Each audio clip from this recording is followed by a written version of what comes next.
लड़की ने जानबूझकर अपनी जांघ में स्टील की सुई चुभा दी ताकि ऐसा लगे कि उसे बहुत खून बह रहा है। फिर वह खून से सना हुआ स्कर्ट उठाकर अपनी माँ के पास गई। उसने माँ से झूठ बोला कि उसे पीरियड्स आए हैं और उसे कमरे में जाकर थोड़ा आराम करना है। माँ को यह नहीं पता था कि लड़की ऐसा सिर्फ उसे कमरे के अंदर भेजने के लिए कर रही थी। जैसे ही माँ कमरे में गई, लड़की ने अपना फोन निकाला और कहा कि जिस किसान दंपति ने उन्हें आमंत्रित किया है वह एक क्रूर हत्यारे है। माँ को यह सुनकर हैरानी हुई और उसने पूछा कि वह ऐसा क्यों कह रही है। लड़की ने बताया कि अभी कुछ देर पहले किसान का बेटा पीटर उसे एक तहखाने में ले गया था। वह जगह थोड़ी अजीब थी। वहाँ कई तरह के सूटकेस रखे थे और अलग अलग साइज के कपड़े भी थे। लड़की को यह सब देखकर थोड़ा अजीब लगा। तब पीटर ने एक फोटो एल्बम निकाला जिसमें किसान परिवार और कुछ दूसरे लोगों की तस्वीरें थीं। जब लड़की समझ नहीं पाई कि वो क्या दिखाना चाहता है तो पीटर ने एक फोटो की ओर इशारा किया और फिर दूसरी की ओर। फिर उसने कैंची जैसी चीज से इशारा किया और अपना मुंह खोला। लड़की को तब जाकर समझ आया कि पीटर बोल नहीं सकता क्योंकि उसकी जीभ कटी हुई थी। फिर पीटर ने इशारे से बताया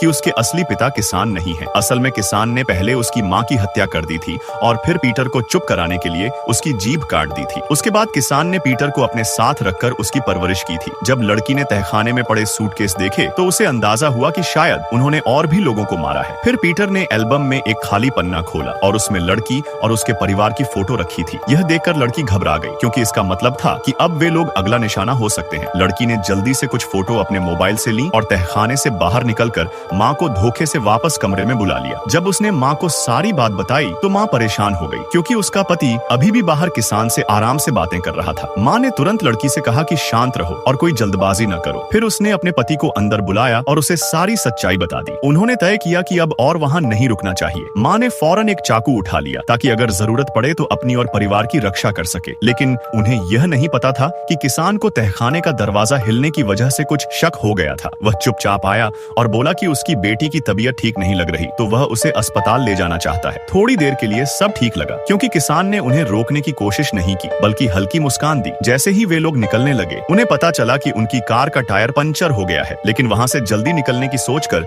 उन्होंने इस बात को नजरअंदाज किया और आगे बढ़ने लगे। किसान अचानक पास आया और बोला कि वह टायर ठीक करने में मदद कर सकता है। उन्हें यह बात थोड़ी अजीब लगी लेकिन और कोई रास्ता न देखकर उन्होंने हाँ कर दी। टायर ठीक करते वक्त कुछ भी अनहोनी नहीं हुई और कार फिर से चलने लायक हो गई। जाते वक्त निक ने किसान को धन्यवाद कहा और गले लगा लिया। किसान ने भी उसे फिर से गले लगाया। निक की पत्नी को गले लगाते समय किसान ने उसके गाल पर हल्के से चूम लिया लेकिन वह चुप रही क्योंकि वह अपने परिवार को खतरे में नहीं डालना चाहती थी। लड़की ने लड़के से धीरे से कहा कि वे किसी तरह उसे बाद में बचाने आएंगे। उन्हें लगा कि अब कार में बैठने के बाद सब ठीक हो जाएगा। लेकिन खेत छोड़ने से पहले लड़की ने कुछ अजीब देखा कि किसान ने लड़के को उठा के गड्ढे में फेंक दिया। किसान उन्हें जाते हुए देख रहा था और उसके चेहरे पर वही हल्की सी मुस्कान थी। पार्ट 2 वीडियो लाइक करने पर मिल